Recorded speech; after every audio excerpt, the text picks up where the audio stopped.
On a tous vécu ça, non? Une super conversation avec une intelligence artificielle, on pense avoir bien avancé, et le lendemain, plus rien, elle ne se souvient de rien, c'est comme si elle souffrait d'une amnésie programmée.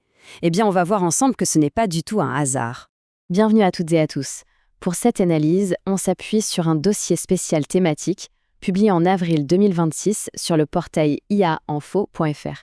Cette analyse est inspirée d'un article très fouillé de Didier Taormina, qui a vraiment décortiqué le sujet pour nous aider à comprendre les rouages de cette mémoire qui a l'air si défaillante.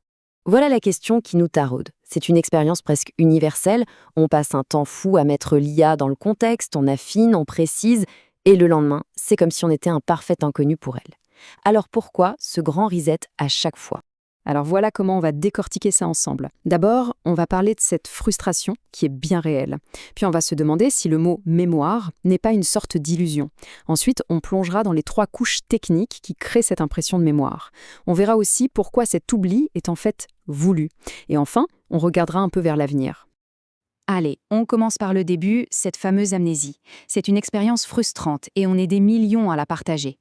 Cette phrase résume tout, je trouve. On investit du temps, de l'énergie pour briefer l'IA, pour lui donner tout le contexte, et le lendemain, il faut tout recommencer. C'est un cycle sans fin, et c'est parfois épuisant. Et c'est là que ça devient fascinant. Ce n'est pas un bug, ce n'est pas une erreur à corriger. C'est une caractéristique fondamentale, c'est même voulu. Ça découle directement de la façon dont ces intelligences artificielles sont conçues.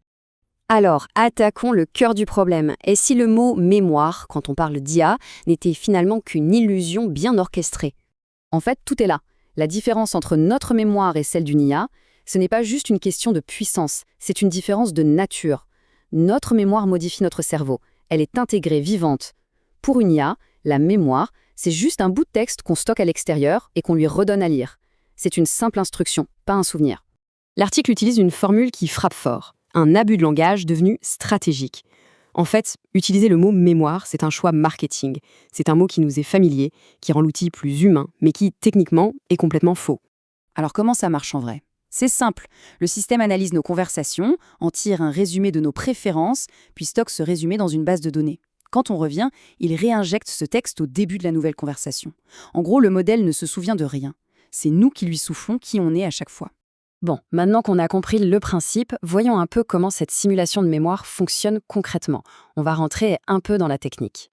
La pièce maîtresse du puzzle, c'est ce qu'on appelle la fenêtre de contexte. C'est un peu comme notre mémoire à court terme. C'est le seul endroit où l'IA peut voir la conversation.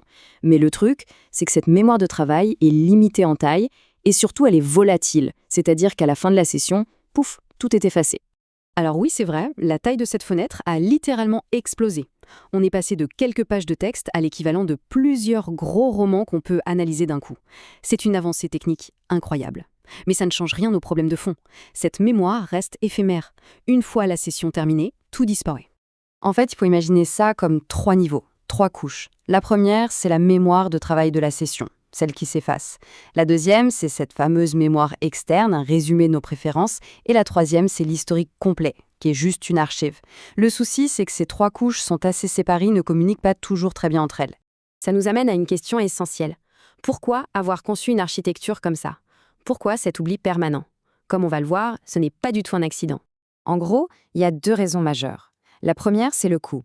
Mettre à jour en permanence le grand modèle de base avec les infos de chaque utilisateur, ce serait juste financièrement et techniquement délirant.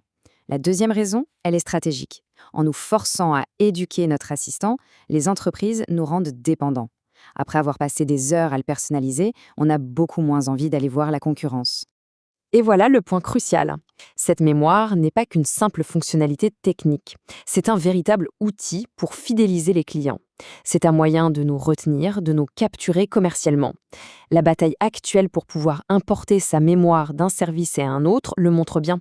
Bon, terminons cette analyse en regardant un peu les défis qui restent à relever et ce que le futur nous réserve peut-être. Parce que, attention, ce système n'est pas parfait, loin de là. On sait par exemple que les IA ont tendance à oublier les informations qui se trouvent au milieu d'une très longue conversation. Leur mémoire est aussi statique, elle a du mal à comprendre que nos goûts et nos avis changent avec le temps. Et puis, parfois, la recherche d'infos dans la base de données externe, ça rate. Mais la bonne nouvelle, c'est que la recherche avance à grands pas.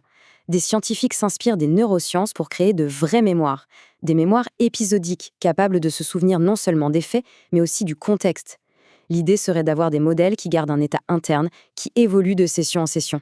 Et ça nous amène à une dernière question, une question fondamentale. Imaginons une IA avec une mémoire parfaite, qui se souviendrait de tout, qui deviendrait une experte de notre personnalité. Est-ce que ce serait un progrès génial ou un danger sans précédent pour notre vie privée? Le débat est ouvert et il est essentiel. Et voilà, j'espère que le mystère de l'amnésie des IA est un peu moins épais maintenant. Pour continuer à suivre ces sujets passionnants, retrouvez toute l'actualité autour de l'intelligence artificielle sur le portail ia-info.fr. À bientôt.